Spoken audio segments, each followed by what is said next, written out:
You can easily rank a search for multiple search queries around the same topic if you do this one thing, which I call a YouTube SEO hack. What you need to do, number one, is keyword research.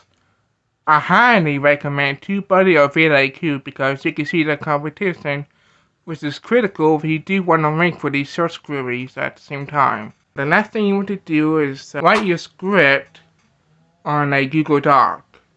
And before you write that script, though, you need to incorporate those keywords that you found naturally. What I mean by naturally, I mean is as humanly as possible, because you don't want to sound robotic.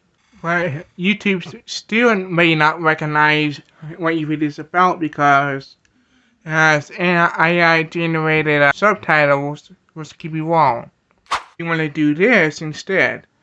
You don't have saying you want to write on a Google Doc.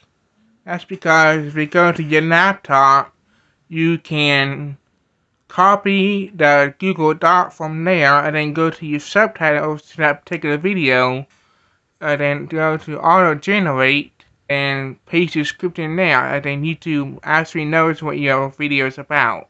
If you don't have a laptop, then you need to go to your phone, go to Google Chrome, make it desktop mode, go to channel, and then go to customize channel. This will bring you to the YouTube studio, and then you need to go do the same thing. Even though you do this, there's still a chance of not making a search unless you do this thing. This next video on the screen now will show you what to do to increase your chances of making a search. See you in that video, and bye all.